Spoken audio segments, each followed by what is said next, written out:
झांसी में हिंदूवादी नेता और राष्ट्रभक्त संगठन के केंद्रीय अध्यक्ष अंचल अरजरिया पर विगत 5 रोज पहले कुछ लोगों द्वारा प्राणघातक हमला किया गया था, परंतु नाम दर्ज रिपोर्ट होने के बाद भी अब तक आरोपियों की गिरफ्तारी न होने के कारण अंचल ने पुलिस प्रशासन पर पक्षपात करने का आरोप लगाते हुए कार्रवाई किए जाने की मांग की है। थाना नवाबाद क्षेत्र की बैंकर्स कॉलोनी निवासी अंचल अरजरिया ने आज प्रेस वार्ता के दौरान जानकारी देते हुए कहा कि मुझ पर प्राणघातक हमला हुआ है और मैंने आरोपियों के नाम सहित रिपोर्ट दर्ज कराई। घटना के 5 दिन बीत गए हैं, परंतु अभी तक किसी तरह की पुलिस ने कार्रवाई नहीं की है।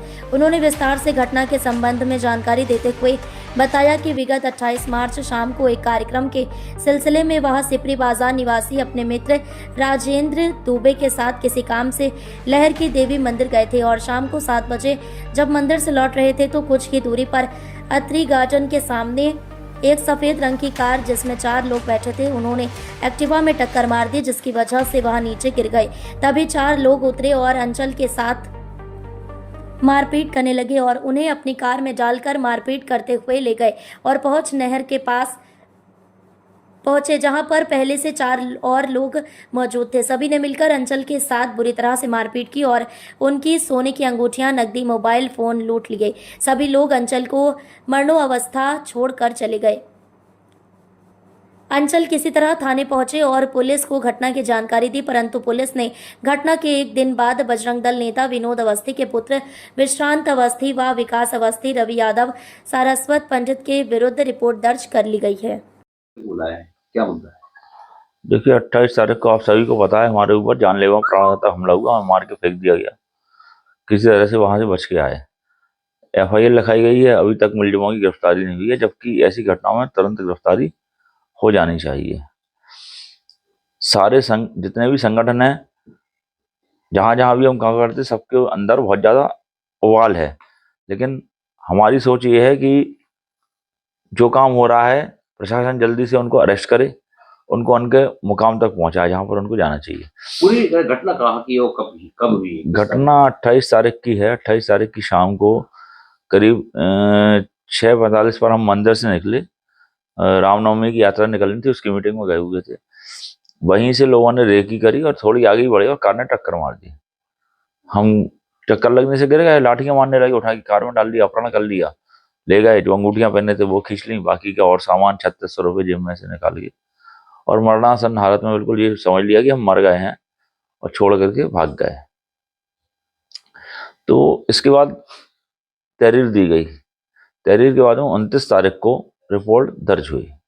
रिपोर्ट दर्ज होने के बाद से आज तक की जो प्रक्रिया है, आप देखिए, छोटी सी एप्लीकेशन दी जाती है तो पुलिस घर वालों को बैठा लेती है, लेकिन इतने बड़े कांड हो जाने के बाद में भी आप देखो कि अगर मान लो वो फरार हैं तो उनके घर के लोगों को बैठा लेना चाहिए। छोटी छोटी चीजों पर पुलिस एक्शन लेती है, लेकिन इस पर ना एक्शन लेना कहीं ना कहीं प्रश्न है। और वो SSP को अपनी दीदी कहते हैं। ये SSP मैडम सुधा सिंह हमारी दीदी हैं।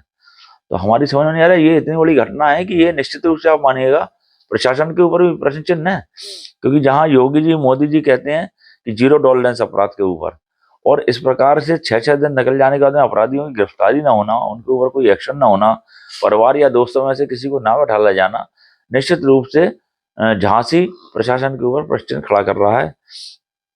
और एक हमारे जब महामंत्री जी ने ऊपर से फोन किया तो ऐसा बताया उन्होंने, SSP ने, कि कुछ भाजपा के नेता लगे हुए हैं, रोक रहे हैं, नहीं तो अभी तक हम सब कर चुके थे। तो ऐसा तो कोई भाजपा का नेता है नहीं।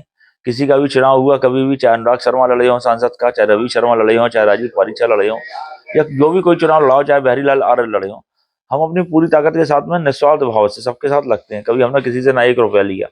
और चूंकि हमारी ताकत बढ़ रही है यहाँ पर, तो कहीं ना कहीं उस ताकत की खलबली है और उसको लेकर के ये हमला किया गया है कि हम धार्मिक कार्य ना कर पाए।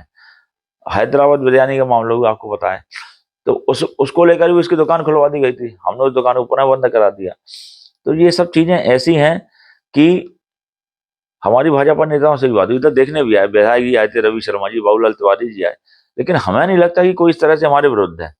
अब क्यों प्रशासन इस बात को कह रहा है, क्यों DM SP इस पर, इतनी बड़ी घटना हो जाने के बाद कानून व्यवस्था जिले का विषय होता है, DM SP दोनों पर प्रश्न लग रहा है कि क्यों इनको लेकर के कठोर एक्शन नहीं ले रहे हैं अभी तक। तो यही सब मुझे कहना था आप लोगों से। और इसको लेकर के भी संगठन सारे बहुत उबाल में हैं, झांसी की जनता उबाल में है, और हो सकता है कुछ नहीं होगा तो हम जैसी स्थिति में हम चल नहीं पा रहे हैं अभी, और बहुत दिक्कत है बोलने में, लेकिन नहीं होगा तो एक दो दिन में हम डीएम साहब के सामने जाके लेट जाएंगे और सारे लोग वहीं जाकर के जो कुछ होगा वहीं होगा। अंचल जी, जिन लोगों ने हमला किया कौन लोग थे? वो हमने नामजद रिपोर्ट कराई है। विनोद अवस्थी के लड़के थे। विश्रांत अवस्थी कंपू पहलवान है, उन्हें पहलवानी ज्यादा है। और विकास अवस्थी है, एक रवि यादव थे, एक ध्रुव पंडित हैं। ये सब इलाहाबाद से आए हुए हैं, प्रयागराज से, और झांसी में आकर के हुक्का बार चलाना और सेक्स रैकेटों को चलाना, ये सब इनके काम है। इसको लेकर के हमने शिकायत करी थी, हो सकता है उसका भी बुरा मानते हो। तो हमें लगता है कि प्रशासन को ठोस कार्रवाई करनी चाहिए, क्योंकि ना तो भाजपा के नेता जो मोदी जी की नीतियां, योगी जी की नीतियां, उसके विरुद्ध जा सकते हैं, और ना ही प्रशासन उसके विरुद्ध जा सकता है। फिर क्यों इतनी हीला हवाली की जा रही है? ये बात कहीं ना कहीं समझ से परे है। इतना संरक्षण क्यों मिल रहा है? इसके पूर्व में भी दिनांक 13 फरवरी को यही घटना हुई थी, जिसको स्वयं आनंद सिंह ने स्वीकार किया कि हाँ घटना हुई है। उसके बाद में भाजपा के नेता आशीष उपाध्याय जी हमारे पास आए थे, उन्होंने भी कहा हाँ भाई साहब, हम थाने में बैठे थे, इन लोगों ने गलती कर दी, एक काली स्कॉर्पियो से ही टक्कर मार के लड़के को उठाने का प्रयास किया, हेमंत को। उसकी गाड़ी के आगे राष्ट्रभक्त लिखा था बुलेट पे, और अर्पित शर्मा, दीपक वर्मा को मोटरसाइकिल में टक्कर मारी पीछे से, जिस तरह से हमें मार करके उठा के ले गए थे। लेकिन पीछे से लोग चिल्ला गए तो छोड़ के भाग गए। 13 फरवरी की घटना की रिपोर्ट अगर पुलिस दर्ज कर लेती, उन्होंने कहा उच्चाधिकारियों के निर्देश हम नहीं कर पा रहे, आनंद सिंह स्वयं स्वीकार किया। और अगर घटना नहीं हुई है तो हम कह रहे हैं वो हनुमान जी की मूर्ति पर जाके अरे बच्चों की कसम खा जाएंगे घटना नहीं हुई है। किस दबाव में आखिर एफआईआर नहीं लिखी? 13 की एफआईआर लिख जाती तो हमारे ऊपर जो हमला होगा वो नहीं होता।